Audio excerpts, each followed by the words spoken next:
Cela fait déjà 1 an que Félix Tshisekedi Tshilombo a prêté serment comme président de la République démocratique du Congo en remplacement de Joseph Kabila. Ce passage de témoin historique à tout point de vue dans l'histoire politique de la RD Congo a nourri beaucoup d'espoir chez les Congolais, mais aussi chez les Africains très intéressés, il faut l'avouer, par ce qui se passe dans ce pays et continent. Président élu sans majorité dans les 2 chambres du Parlement, encore moins dans les provinces, la coalition cash du président Tshisekedi a dû s'allier au FCC de Joseph Kabila qui s'est taillé la part du lion. Mais les 2 partenaires ont mis 9 mois rien que pour s'entendre sur un gouvernement de 67 membres dont les 2 tiers sont des fidèles à Kabila. Et comme pour convaincre de ces difficultés persistantes, le chef de l'État a envisagé publiquement de dissoudre l'Assemblée en cas de crise persistante avec ses partenaires au pouvoir.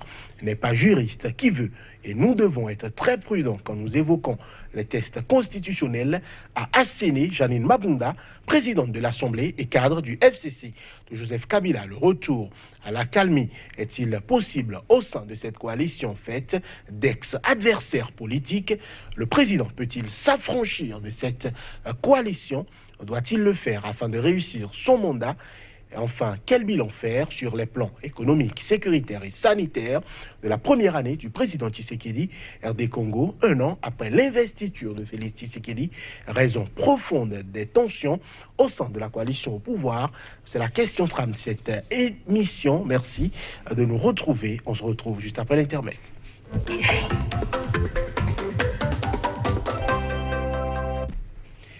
À nos côtés aujourd'hui, d'abord, Mitiefa, bonjour. Bonjour. Vous êtes sociologue, expert en stratégie de développement. Face à vous, Patrick Armand-Pouillon, bonjour. Bonjour. Vous êtes coach en politique de développement et gestion de crise. Félix Tshisekedi dirige la RDC depuis 1 an. Et Mitiefa, y a-t-il des changements significatifs selon vous? Merci. Je voudrais d'abord rappeler un peu le contexte dans lequel le président Tshisekedi a pris le pouvoir, parce que analyser surtout son bilan et occulter ce contexte, c'est qu'à l'arrivée, on aura fait un bon résultat. En fait, le contexte dans lequel il a pris le pouvoir et que nous connaissons tous faisait en sorte qu'il y avait globalement 3 défis à relever. Le tout premier, arriver à rompre les amarres avec tout ce qui pouvait signifier que le président Tshisekedi n'est pas un président autonome indépendant, droit dans ses bottes, avec suffisamment de poigne pour diriger la RDC. Ça, c'est un premier défi, qui pour lui est personnel. Ensuite, le défi du binôme sécurité et paix. Sécuriser la RDC, faire en sorte qu'il y ait effectivement la paix et unifier tous les Congolais autour d'une vision commune axée sur le développement de la RDC. Et ensuite, 3e défi, la relance de l'économie nationale. Faire en sorte que tout ce que la RDC a comme richesse puisse réellement impacter l'économie de ce pays et faire en sorte que chaque secteur, levier par levier, puisse prendre. Alors, pour un pays admis à l'indépendance depuis 1960 et qui n'a jamais connu d'alternance pacifique au pouvoir, qu'il l'a connu, qu'il y a 1 an, avec beaucoup de dissensions et de divisions, et comme tous les pays de la région des Grands Lacs, a connu plusieurs conflits et n'a jamais été véritablement en paix, je crois qu'en 1 an, on ne peut pas faire de la magie. En 1 an, il s'agira plutôt de poser progressivement les balises, et c'est ce qu'il fera, qu'on le veuille ou non, durant tout ce premier quinquennat. Poser les balises, parce que quand vous voulez bâtir une maison, vous commencez toujours par un plan architectural et ensuite une fondation. Vous ne vous levez pas au pied levé et que vous commencez par mettre une charpente et une toiture alors que rien n'avait été fait. Alors, c'est dans ce contexte que le président Tshisekedi a réussi quand même, disons, de plus en plus à faire l'effort de s'affirmer en tant que vrai président de la RDC et non en tant que marionnette. Il réussit à le faire tant bien que mal. Il ne peut pas le faire entièrement en 2 ou 3 jours. Ce serait une erreur monumentale. C'est dans ce contexte qu'il a réussi à décréter la gratuité de l'enseignement primaire pour tous les Congolais, quand bien même tous les enseignants n'ont pas régulièrement leur salaire, et que tous les secteurs sont encore à revendiquer. Il ne faut pas oublier aussi qu'il a libéré les prisonniers politiques, qu'il a libéré la parole. Là-dessus, on aura toujours à dire par rapport aux garanties dont disposent les garanties, c'est pourquoi il dit aux garanties et non à la garantie, les garanties dont disposent les journalistes congolais pour exercer leur métier en toute indépendance. Et ensuite, plus ou moins, il a réussi à positionner la RDC sur la scène internationale pour que ce pays retrouve ou recouvre en définitive sa crédibilité vis-à-vis des autres pays et notamment de la communauté internationale. Voilà. Patrick Amopoyon, on a quand même retiré plusieurs millions de dollars des caisses de l'État pour fêter les 1 an de la cession de Félix Tshisekedi au pouvoir dans un contexte de crise sécuritaire, sanitaire et pourquoi pas économique. Cela fait grincer des dents. Oui, il faut dire que, vous savez, il y aura des erreurs. Il y aura des erreurs parce que, vous voyez, quand le président Tshisekedi est arrivé, j'avais peur pour lui. J'avais peur qu'il ne soit toujours que le fils de quelqu'un. Mais j'ai compris qu'il avait la possibilité de ne pas être le fils de quelqu'un. Il est devenu le président Tshisekedi. Personne ne peut remettre en cause le fait qu'aujourd'hui, ce n'est pas le fils de quelqu'un qui est au pouvoir dans ce pays, mais c'est quelqu'un qui est au pouvoir. Ça, il a réussi ça. Il a réussi aussi à faire en sorte qu'il a de très bonnes relations avec beaucoup de chefs d'État des Grands Lacs. Il a de très bonnes relations avec les Occidentaux aujourd'hui, ce qui n'était pas le cas avec l'ancien président. Il a réussi aussi à faire rentrer les exilés politiques. Il a réussi à libérer les politiciens. Au fait, c'est pour dire qu'il a réussi à être président. Et ça, ce n'était pas gagné d'avance. Maintenant, il y aura des erreurs. Vous comprenez que de prendre la tête de ce vaste chantier et ne dire qu'on ne fera aucune erreur, franchement, moi je pense que les erreurs dans le sens, on a sorti un peu, on a voulu même sortir beaucoup, et après les tollés, on a diminué. Donc c'est pour dire que vous vous rappelez, pour les funérailles de Mathieu Kérékou au Bénin, on nous avait annoncé 1 milliard et quelques, on a crié, et après on a réduit. Donc c'est pour dire que c'est des erreurs. Si les anciens qui sont au pouvoir depuis 8 ans, 9 ans font des erreurs, c'est pas celui qui vient d'arriver, qui fait 1 an, qui ne fera pas d'erreur. Donc bref, je crois fondamentalement que nous pouvons comprendre qu'il y a quelques erreurs, mais franchement, pour ce qu'il a pris comme situation, vraiment chiche. Félicitations pour ce qu'il a pu réaliser en 1 an. Alors, des difficultés existent au sein de la coalition au pouvoir, et c'est peu de le dire. Jean-Marc Kabound, premier vice-président de l'Assemblée nationale et cadre donc de l'UDPS, avait déjà levé la voix il y a quelques mois pour demander que certaines choses cessent au sein de cette coalition-là. C'est au tour du président même, cette fois-ci, de se prononcer. Qu'a voulu dire Félix Tshisekedi, selon vous, à travers cette sortie en Grande-Bretagne devant les Congolais de la diaspora? Vous allez constater que c'est quand M. Tshisekedi est à l'extérieur qu'il affirme davantage son autorité. Et quand il rentre au pays, il fait en sorte d'apaiser un peu. Mais ça lui permet d'affirmer. Vous vous rappelez, aux États-Unis, il avait tenu aussi des propos du genre qu'il était allé aux États-Unis. Je voudrais que vous compreniez ceci. Nous sommes dans un jeu tactique très fort. Très fort. Si la présidente de l'Assemblée nationale a été appelée rapidement à répondre, c'est pour neutraliser c'est-à-dire le but marqué par le président Tshisekedi. C'est juste pour ça que la présidente de l'Assemblée nationale a répondu. C'est vrai que ça fait un peu pagaille, mais c'est juste pour dire il faut apporter la réplique tout de suite. Sinon, qu'est-ce qui fait problème au sein de la coalition? Ce qui fait problème, c'est justement les acquis de Tshisekedi. Les acquis de Tshisekedi sont les choses que le président Kabila ne veut pas.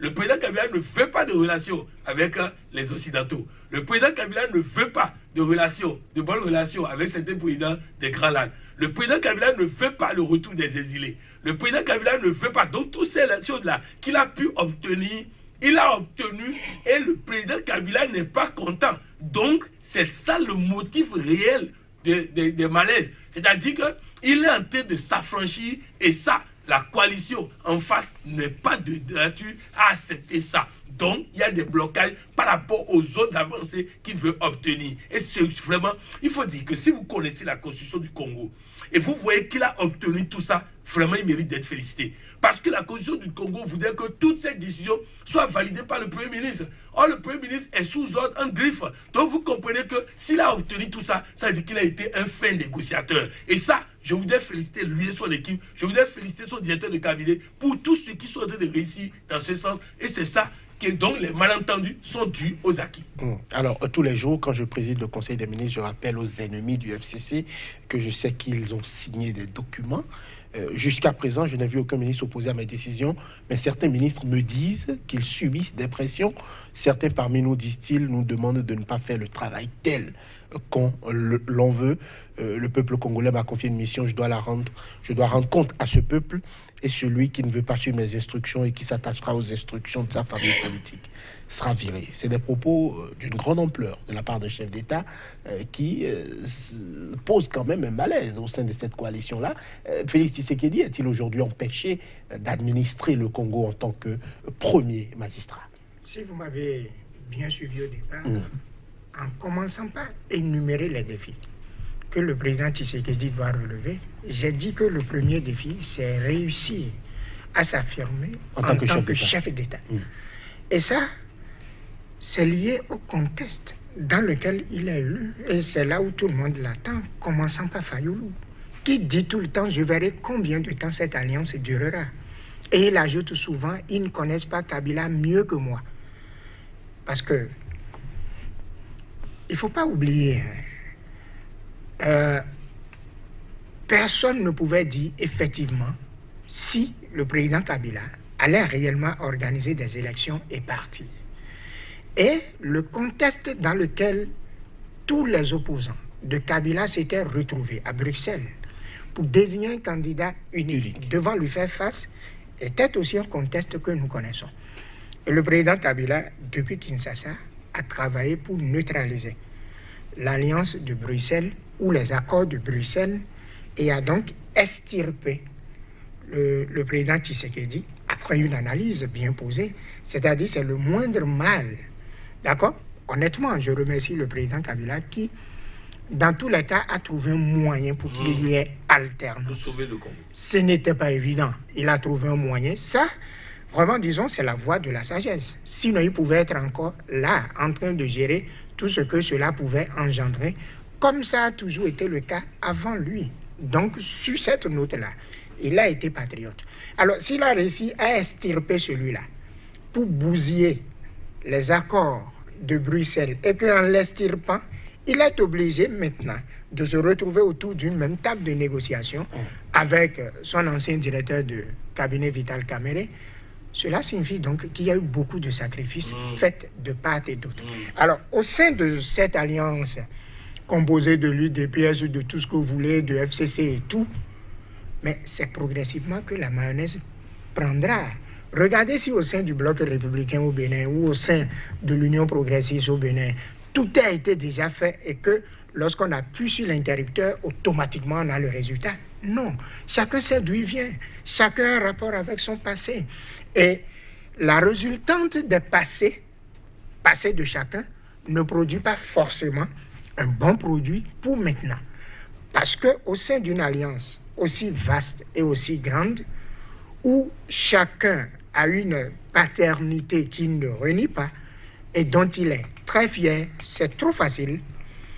Et c'est directement lié au fait que, ensemble, tout en étant ensemble, on essaie de sauvegarder ses origines parce qu'on prépare lorsqu'on ne sera plus ensemble. Et c'est justement ça qui fait qu'on ne peut pas être ensemble. Lui, en tant que leader, en tant que patron de la troupe, a pour obligation de rappeler souvent la vision, d'affirmer que c'est lui le leader. Il ne faut pas trop le dire, il faut se comporter pour.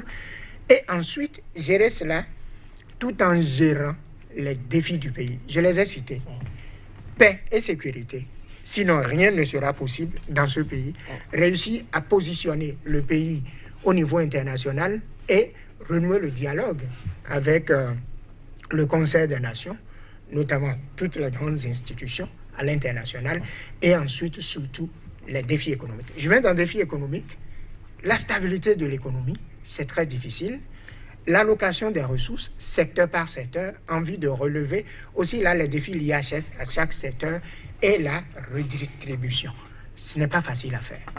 Alors, la présidente de l'Assemblée, dans sa réponse, a quand même révélé qu'elle avait abordé déjà la question avec le président. C'était le 13 janvier dernier, lors d'un entretien vérité, où elle cite la présence du président du Sénat, Alexis Tamboué-Mwamba, ancien grand ministre pro-Kabila aussi.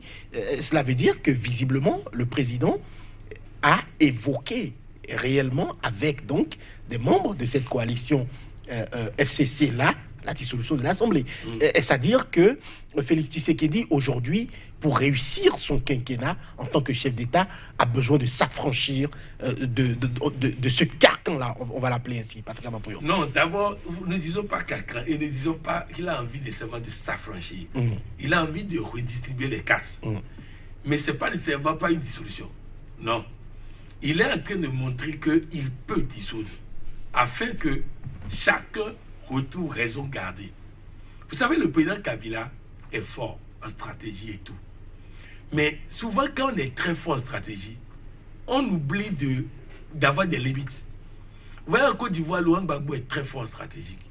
Mais à un moment donné, les stratégies ont été confondues avec tout est possible. Quand on prenait Guillaume Soro, c'est pareil. Quand on prenait actuellement Alassane Ouattara, c'est pareil. C'est-à-dire que quand on fait trop de stratégie, finalement, la stratégie tue la stratégie. Je vais prendre un autre exemple pour que vous compreniez. Les terroristes étaient au nord Mali, tranquille. Ils avaient Gao, ils avaient Tombouctou, ils avaient Kidal, qu'ils commercent, ils exploitaient comme ils veulent. Mais un jour, ils se fait les petits stratégiques d'attaquer Kouda. Ils ont tout perdu au nord. C'est de ça qu'il s'agit. C'est-à-dire que quand on fait de la stratégie, on est en train de gagner, on se croit tout permis. Le président Kabila doit se rappeler qu'avant que Tshisekedi, le président Tshisekedi arrive au pouvoir, il avait plus de force qu'aujourd'hui. C'était lui la signature du Congo. C'était lui seul qui pouvait faire intervenir une force internationale. C'était lui seul qui pouvait faire partie une force internationale. C'était lui qui avait tout. Aujourd'hui, il n'a pas tout. Donc, il n'est pas aussi fort qu'avant. Et ça, j'ai l'impression que le KFCC oublie ça. Ils ont tellement gouverné pendant 17 ans qu'ils oublient qu'ils ne sont plus réellement au pouvoir. Et ça fait qu'ils exigent trop de choses. Ils ont exigé beaucoup au niveau du gouvernement. Le président a accepté parce qu'il fait de la tactique. Et lui aussi, je voudrais supplier le président Tshisekedi de rester dans la tactique. Mais franchement, de ne pas ouvrir la boîte de Pandore. Parce que dans ça, là, personne ne sait qui va s'en sortir. Alors, je sais que si on est dans le schéma habituel, il va parler là-bas, il va revenir, il y aura des concertations pour mettre de l'eau, pour mettre la balle à terre. Je crois que si c'est cette stratégie, ça passe. Mais il ne faut pas qu'on aille loin. Il ne faut pas qu'on commence la guerre. Ce pays a besoin de paix et qu'on ne commence pas la guerre parce que dans ça, personne ne peut dire aujourd'hui qui va s'en sortir et qui va perdre ça. Voilà. Alors, le président, on va parler de son bilan aussi. Concrètement, il a décidé d'une opération militaire conjointe avec des pays de la région, notamment l'Ouganda et le Rwanda, pour amener la paix dans l'Est, où fourmillent une bonne dizaine, parfois même quinzaine de groupes armés. D'abord, votre avis sur cette décision qui semble ne pas passer aux yeux de tout le monde en RD Congo? Non, à mon avis, c'est de ça qu'ils ont besoin. Sur un axe de sécurité, personne n'a jamais tout contrôlé tout seul et est resté suffisamment fort tout seul. Forcément, vous avez besoin de mutualiser vos efforts, ne serait-ce que pour changer les renseignements, ne serait-ce que pour anticiper sur un certain nombre de coups. Donc, à mon avis, c'est de ça qu'il a besoin. Maintenant, comment il négocie cela? Parce que anciennement, c'est le président Kabila qui contrôlait tout ça. Et n'oubliez pas, ce sont des pays qu'il a pratiqués et qu'il connaît très bien.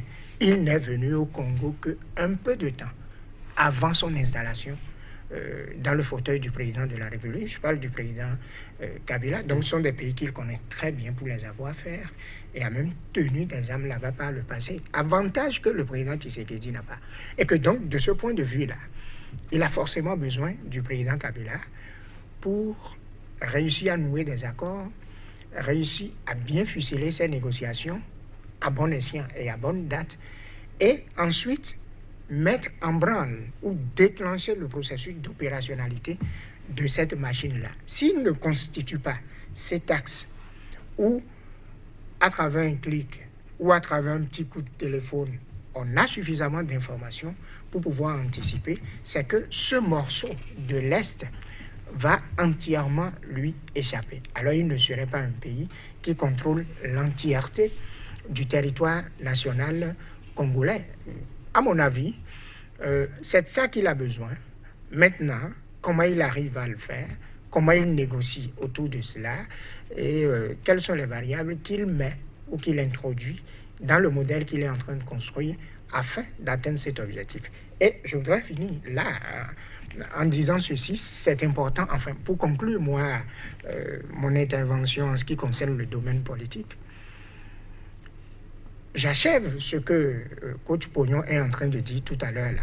Ce serait aussi une erreur stratégique pour le président Tshisekedi de chercher à s'affranchir tout de suite. Je l'ai dit, que ce n'est pour qui connaît le contexte dans lequel il a pris le pouvoir, ce n'est pas en un an qu'il fera tout ça. C'est progressivement. Et j'ai dit qu'il mettra tout le premier quinquennat à ne faire que ça. Parce que lorsque vous voulez bâtir une maison, vous commencez toujours par l'élaboration des plans architecturaux.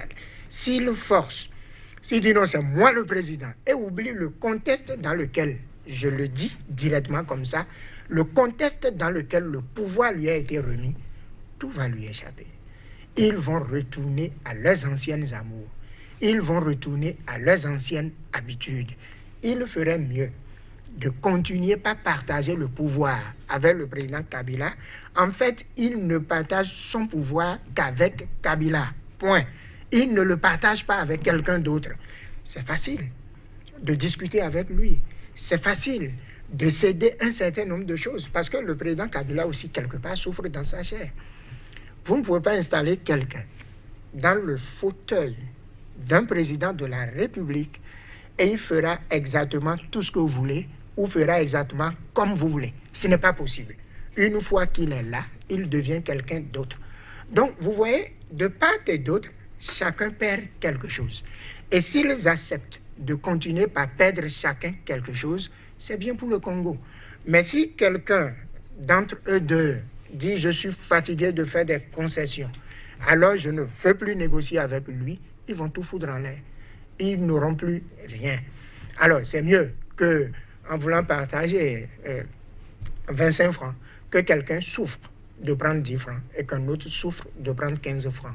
Il y va de l'intérêt du Congo.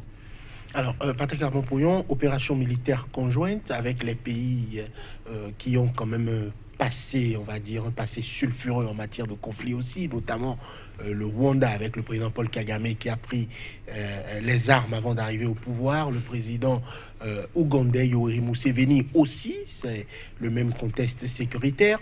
Beaucoup de groupes fourmillent dans l'est de la RD Congo et vivent de crimes, de crimes crapuleux. Aujourd'hui, l'armée congolaise a résolument décidé d'attaquer le problème, c'est-à-dire que poursuivre ces groupes-là. Mais le problème que cela a généré, c'est que ces groupes s'en vont s'attaquer aux populations, tuent des gens. Donc on a l'impression que ce n'est pas forcément la meilleure stratégie pour résoudre le problème sécuritaire dans l'Est. Vous savez, tous les pays africains qui s'en sont sortis, les pays du monde, c'est ceux qui ont tué l'émotion et qui ont écouté la tête. Nelson Mandela dit, nos émotions nous disaient d'attaquer les autres, de les affronter, de leur faire du mal. Et notre tête nous disait, si on fait ça, on va déchiqueter notre pays. La force du président Tshisekedi, c'est de ne pas laisser ces émotions l'envahir. Et je voudrais que ceux qui se disent panafricanistes fassent attention à ne pas laisser leurs émotions les envahir. Ce que le président Kabila fait, c'est d'analyser les choses sans émotion, sans ego, sans posture. J'ai besoin d'eux. Parce que si je n'ai pas eux, et que eux ils décident de supporter les groupes rebelles vont fuir, aller chez eux chaque fois et attaquer de là-bas. Il faut que de tous côtés on puisse attaquer. Rappelez-vous, le Nigeria ne permettait à personne, aucune armée de rentrer sur son territoire. Mais pour vaincre Boko Haram, ils ont permis aux Tchadiens de rentrer. Le Cameroun ne permettait à personne de rentrer sur son territoire. Mais pour vaincre Boko Haram, ils ont permis aux Tchadiens et aux Nigériens de venir. Pourquoi? Parce que ce type de guerre, eux, n'ont pas l'habitude de ça. Ce type de guerre, eux, n'ont pas l'habitude de ça. Donc, à partir de cet instant, si nous restons dans les postures de non, chacun n'a qu'à rester chez lui, chacun n'a qu'à faire saisir, non, comme l'a rappelé M. Abbé Chefa, si chacun était resté chez lui, le président Kabila n'aurait pas été président du Congo. Hein. Il a fallu que les mêmes personnes viennent l'installer. Donc, c'est pour dire, et les mêmes personnes sont très impliquées là, au Congo. Et donc, si on ne les implique pas dans la solution, alors qu'ils sont partis prenants du problème, on ne pourra pas s'en sortir. Et sachez une chose, on ne peut pas régler un problème injuste avec une solution juste. Les problèmes injustes sont toujours réglés avec des solutions injustes. Nous avons besoin du Rwanda, nous avons besoin de l'Ouganda pour ensemble finir avec l'insécurité. Et les acquis de quelques jours montrent qu'il a une bien meilleure option que le président Kabila. Et mieux, en fait, il faut que le président Tshisekedi comprenne qu'il doit aussi cesser de faire avaler trop de couleuvres au président Kabila. Parce que s'il fait toujours ce que l'autre déteste, sans trouver la discussion avec lui, sans l'amener à tout au moins lui accorder son accord de principe, ça aussi, ça peut frustrer l'autre. Et donc, il faut faire en sorte que, oui, pour ce qu'il pense être bon pour le Congo, mais toujours discuter. Parce que le dialogue, ça permet d'éviter beaucoup de choses. Dans un rapport de force, il vaut mieux faire une mauvaise négociation que de vouloir gagner par la force. Alors, le chef de l'État avait aussi promis d'installer l'état-major de l'armée à Béni, ce qui a été fait. Aujourd'hui, les plus hauts gradés de l'armée congolaise sont, on va dire, sur le front, en train de gérer le problème de la sécurité dans la région. Est-ce que c'est une stratégie payante aussi, forcément? Quelque part, oui, quelque part, non. Mais déjà, pour qui connaît bien le Congo, et que le chef d'État décide d'installer l'état-major de l'armée à Béni, pour qu'il sait bien ce que c'est que Béni, qui n'a jamais été en paix en réalité, et que tous les mauvais coups partent toujours de là, et que c'est une région que les forces loyalistes n'ont jamais réussi à contrôler. On peut dire, mais mon Dieu, il est fou, qu'est-ce qu'il veut? Parce qu'en fait, l'état-major se protège. C'est comme le disque dur d'un ordinateur. C'est comme le moteur d'un véhicule. Si c'est bousillé, tout est bousillé. Il dit, moi, en termes de stratégie de défense, je mets l'état-major là pour m'assurer que tout sera piloté à partir de là. Cela suppose qu'il a étudié cette stratégie militaire et sécuritaire avec de vrais spécialistes qui s'y connaissent et ils ont trouvé à un moment donné que c'est la solution qu'il faut. Dans le même temps, puisque j'avais commencé par répondre en disant oui et non. Dans le même temps, si l'état-major est installé là, ne fait rien pour faire peur, ne fait rien pour pacifier, ne fait rien pour sécuriser, et que sa présence en fait est sans impact, alors rapidement, ceux qu'on a voulu intimider ou ceux qu'on a voulu supprimer, en prenant cette option, vont comprendre en fait qu'il ne s'agissait pas d'un lion, mais d'un épouvantail, et rapidement l'atomiser et le neutraliser. Et ce serait un échec à tout point de vue, parce qu'il perdrait les meilleurs cadres de son armée et en même temps tout du point de vue sécuritaire. Donc, si ça a été exécuté, je suppose que la stratégie a été suffisamment mûrie et qu'ils ne le feront pas par fantaisie, mais plutôt par besoin et par stratégie. Voilà, puisque le porte-parole de l'armée congolaise a été clair, il ne reste qu'un seul chef rebelle, donc de groupe ADF, encore en fuite dans la région et qu'il serait bientôt neutralisé. Nous allons parler aussi du bilan du président Félix Tshisekedi sur le front sanitaire, avec notamment Ebola, le départ de l'ancien ministre de la Santé et des difficultés qu'il a eues à passer la main. Il a été remplacé. On a l'impression que le problème sanitaire au Congo est multiple et multiforme. On parle de rougeole, on parle d'Ebola, on parle de nombreuses autres choses qui font que on a l'impression que chaque jour des Congolais meurent, quel que soit ce que l'État est en train de faire pour pacifier ou pour résoudre les problèmes que pose le pays. D'abord, je voudrais dire un mot sur le déplacement de l'état-major. L'état-major est déjà déplacé et les résultats sont bons. D'abord, vous savez, au Congo, le chef d'État ne peut pas déplacer l'état-major simplement parce qu'il a décidé. Si l'état-major n'est pas partant, ils vont mettre les bateaux dans les roues, dire que s'il n'est pas prêt, s'il n'est pas prêt. S'ils sont partis, c'est que ça répond à une stratégie, effectivement. Et les résultats sont bons. La deuxième chose, les maladies au Congo démocratique. Vous savez, aujourd'hui, on peut amplifier tout. On peut prendre un petit truc et amplifier sur les réseaux sociaux pour faire ceci et tout ça. Je vais vous donner des exemples très simples. Lorsque le président Talon est arrivé au pouvoir, on a dit qu'il y a une insécurité généralisée.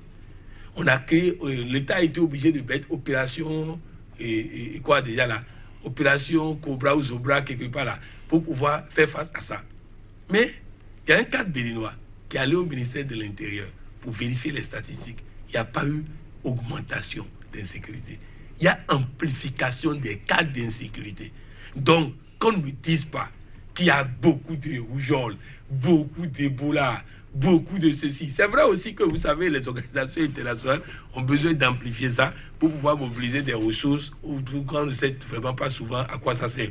Donc, bref, c'est pour dire que véritablement, je ne pense pas que le problème de santé dans le Congo aujourd'hui soit aussi criard que ça pour qu'on puisse faire de ça un cas particulier. Oui, on amplifie quand c'est l'Afrique. On n'amplifie pas quand c'est l'Europe. Quand il y avait des attentats à Paris, personne n'a dit qu'il ne faut pas aller à Paris. Mais dès qu'il y a un attentat en Afrique, il ne faut pas aller en Afrique. Donc bref, c'est pour dire que cette amplification doit s'arrêter. Le Congo n'a pas un problème sanitaire extraordinaire. Oui, le pays est vaste et donc beaucoup de chantiers, beaucoup de choses ont été abandonnées pendant 17 ans.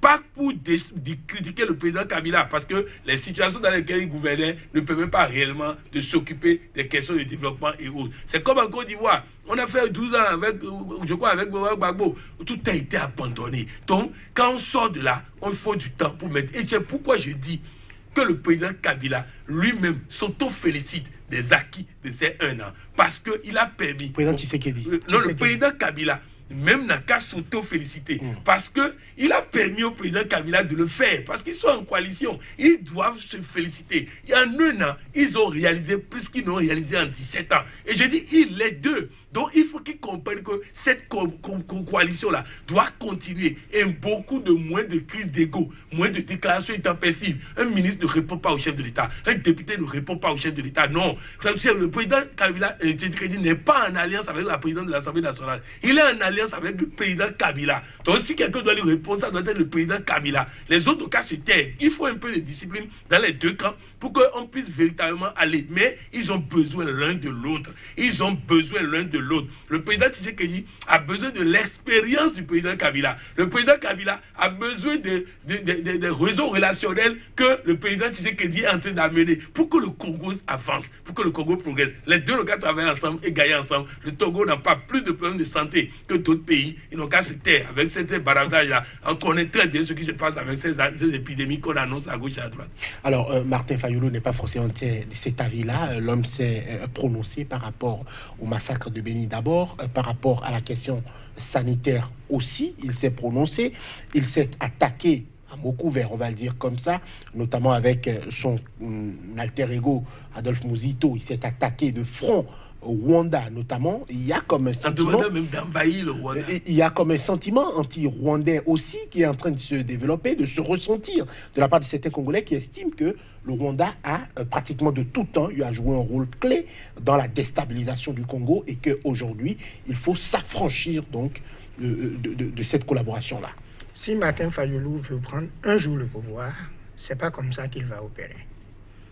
Il ferait mieux d'élaborer une stratégie en tenant compte de tout cela, en basant sa stratégie sur ce qui pourrait constituer une vraie réponse aux problèmes des Congolais.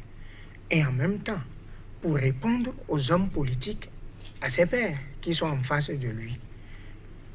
Le Congo, on l'a dit, c'est un pays très vaste qui a de relations particulières avec chacun des pays frontaliers, l'entourant donc. Alors, ce n'est pas en attaquant quelqu'un que vous aurez la réponse. Au contraire, si vous l'attaquez, vous aurez une mauvaise réponse, puisqu'il va entrer par là où vous ne l'attendez pas. Et que tous ceux qui entourent le Congo, entre eux, s'entendent. Et forcément envient le Congo par rapport à quelque chose que les Congolais même savent. Alors, il ferait mieux, enfin, si Fayulu était président de la République, il ne fera jamais une telle déclaration. Et s'il continue toujours pas pleurer sur son lait qui est renversé, qu'il ne peut plus ramasser et qu'il fera ça tout le temps, vous êtes d'accord avec moi qu'il ne sera pas élu prochainement. Mais si par contre, il tait un peu ses émotions pour faire mieux parler sa raison, parce que qui parle de combat politique parle forcément de stratégie, et que la meilleure en la matière n'a jamais été d'attaquer les pays limitrophes, parce que ce n'est pas le Rwanda qui a donné le pouvoir au président Tshisekedi. Non, pas du tout. Entre griffes, ce sont les Congolais. Alors, il ferait mieux d'avoir même une très bonne relation avec les pays limitrophes du Congo et de rechercher en quelque chose leur soutien. Ça lui fera une meilleure affaire. S'il trouve que c'est la source d'inspiration, la source de sécurité et l'appui de ses opposants à lui, c'est-à-dire le couple Kabila-Tshisekedi, alors il ferait mieux d'aller là-bas aussi, chercher l'onction, chercher l'appui qu'il faut, de sorte à mettre les autres en doute au moment de faire un choix. Dans tous les cas, le Rwanda soutiendra bel et bien, et très bien, le camp qui a l'onction du président Tshisekedi et qui a l'onction du président Kabila. Et vous savez bien pourquoi. Alors, bilan sanitaire de stratégie anti-Ebola. C'est pas en 5 ans qu'on va améliorer tout ça. Je continue par le dire. C'est-à-dire, vous ne pouvez pas avoir une jambe gangrénée parce que vous avez laissé une plaie s'infecter au bout de 2 ans et que vous venez voir le médecin et vous lui demandez tout de suite une potion magique pour que votre jambe ne soit pas amputée. C'est pas possible. Pendant 2 ans, que faisiez-vous? C'est de ça qu'il s'agit ici. C'est le même raisonnement. C'est un raisonnement identique qu'il faut mener ici. La RDC a toujours eu, écoutez, partout sur la planète où vous avez de grandes populations, ce qu'on appelle en démographie des foyers, quand il y a épidémie, vous savez comment ça avance. Ça décime. Et il faut avoir une vraie politique publique de santé, une vraie politique publique de protection sociale, une vraie politique publique de sécurité. Si vous ne faites pas tout cela, vous ne pouvez pas garantir la sécurité aux Congolais et une bonne santé aux Congolais. Donc, ils savent les différents cas, que ce soit de rougeole, d'Ebola, de tout ce que vous pouvez imaginer, même de choléra, ça continue pas à sévir. Ce n'est pas en 1 an, 2 ans qu'il faut raser ça. C'est un ensemble, c'est un complexe de solutions. Je vous ai parlé de sécurité, parce que les gens vont et viennent. Et qu'il y a des mots qui sont dans les pays limitrophes qu'on retrouve chez eux. Parce qu'il y a échange, il y a migration des citoyens. Lorsque le Congolais n'arrive pas réellement à avoir 3 repas par jour et qu'il en est encore à ce que vous savez, tout cela, justement, fragilise le système sécuritaire et le système sanitaire du pays. Donc, c'est un ensemble de leviers sur lesquels il faut agir en mettant en place de réelles politiques publiques de santé, de protection sociale et de sécurité. Voilà, le président a lancé aussi un plan Marshall économique, dit dès son premier jour mis en place. Il y a un organisme public qui a dénoncé, pourquoi pas, un mauvais usage des fonds publics à ce niveau-là aussi. Votre avis sur cela? On a l'impression que la corruption, c'est pas forcément la fin demain. Ah non, un pays comme le Congo, se lever du matin, venir et en 1 an, lutter contre la corruption, non, arrêtez ça. C'est-à-dire que les ONG, le cas, c'est de bavarder pour bavarder. Ils n'ont qu'à apporter la solution. Ils sont dans le problème, ils ne sont pas dans la solution. Je ne parle pas de toutes les ONG, mais ces ONG qui bavardent, ouais, qui sont là en train de surveiller les autres, qui les surveillent eux, qui voient leur comptabilité à eux. Non, les amis, c'est-à-dire que le gars dit plan d'urgence. Plan d'urgence, vous ne pouvez pas demander l'orthodoxie financière dans plan d'urgence. On dit les gens sont en train de mourir, on veut agir. Et vous dites non, il faut la comptabilité publique, il faut que le trésorier vienne d'abord, le commissaire au compte doit signer papier d'abord, et ceci. Non, nous sommes dans plan d'urgence. Il est venu voir un pays au bord du gouffre. Des gens sont en train de mourir. Nous avons un bilan d'1 an qui est bon. C'est le bilan du président Tshisekedi et du président Kabila. Mais si ça ne plaît pas à Martin Fayoulou, c'est le bilan du président Tshisekedi et du président Kabila. Et moi, je souhaite qu'ils continuent comme ça. Ils ont fait tout ça là en 1 an. Il ne faut pas qu'ils prennent le risque de perdre ça. Ils n'ont qu'à continuer comme ça. En 5 ans, ils vont faire du Congo un pays qui prend son élan, qui prend son envol. C'est ça qu'il faut se regarder. Et maintenant, Martin Fayoulou, vous avez vu que même ses amis qui l'ont aidé à se positionner là ne comprennent plus son discours. Parce que le gars est toujours dans le contentieux électoral au lieu de préparer les prochaines élections. Lui, il est toujours dans le contentieux électoral. Et c'est ça les opposants africains. Ils sont toujours dans le contentieux pendant que le régime est en train de préparer les prochaines élections. Pendant que Kabila est en train de préparer sa réélection. Et que Tshisekedi est en train de préparer sa réélection, Fayoulou est en train de faire contentieux électoral. Et c'est ça que les Moïse Katumbi ont compris. Ils ont dit, si on ne laisse pas cette affaire-là, on va être dans le contentieux et au lieu de parler des prochaines élections. Il faut parler des prochaines élections. Maintenant, Fayoulou n'a qu'à oublier l'élection, c'est fini. Il n'y a plus un seul Congolais qui parle de l'élection passée. Il n'y a plus une seule chancellerie qui parle de l'élection passée. Ils ont accepté Kabila. Il a été accepté. Il est même deuxième vice-président. Et Tshisekedi, il est même premier ou deuxième vice-président de l'Union africaine. Oh non, les amis. Abandonnons cette affaire-là. De toute façon, moi, j'ai dit, ils ont fait du bon job. Ils n'ont qu'à rester ensemble et faire taire les gens autour d'eux là. Moi, j'ai même dit au Bénin, et depuis que j'ai dit ça, ça s'est calmé. Le président Kabila n'a qu'à mettre en prison tous ses collaborateurs qui mettent de l'huile sur le feu.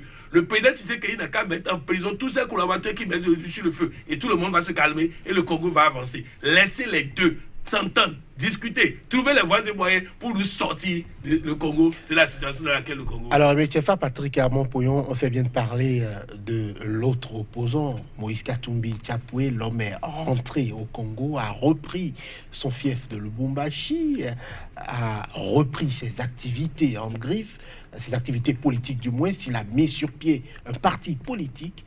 On a l'impression que, à mesure que prend, on va dire, la gouvernance Tshisekedi, il y a comme qui dirait que la reconfiguration du paysage politique avec tous les ténors, avec pourquoi pas des papiers clean, puisque aujourd'hui Moïse Katumbi a été restauré dans ses droits en tant que Congolais. Il peut donc prétendre encore un mandat électif. Ça risque d'être chaud pour la prochaine élection présidentielle. En parlant du Congo, j'ai un défaut. J'aime particulièrement Katumbi. Pas parce qu'il est métis, mais parce qu'il a la tête sur les épaules. Et je crois que Katumbi, dans sa carrière politique, a fait très peu d'erreurs. C'est un homme de raison, pas d'émotion. Il sait se calmer quand c'est important, il sait foncer quand c'est important, et il sait à quelle vitesse il peut aller.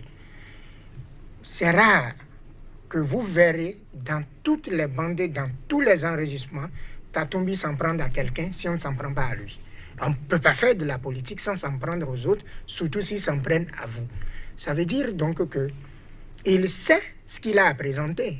Est-ce que depuis un an, vous l'avez jamais entendu critiquer le président Kabila, qui a été son souffre-douleur?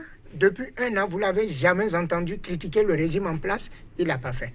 Parce qu'il sait que ce n'est pas de ça qu'il a besoin.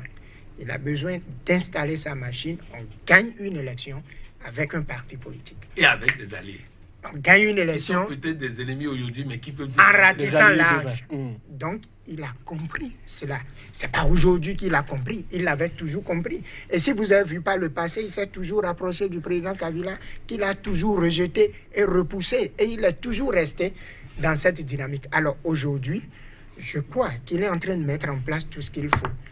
Et ce monsieur a un avenir au Congo. Un mot sur Moïse Katumbi? Oui, je dis que c'est le genre de politicien qu'il faut. Il a des affaires. Il a des affaires. Donc, au lieu de faire va-t-en-guerre et perdre toutes ses affaires, il préfère rentrer, remettre de l'ordre dans ses affaires et profiter aussi pour se préparer pour des challenges futurs. C'est-à-dire, non, je crois qu'ils ont bien compris, lui comme Jean-Pierre Bemba, de se mettre plus ou moins en retrait par rapport à quelqu'un qui veut te tirer une balle dans la tête parce que, soi-disant, il a gagné les élections passées.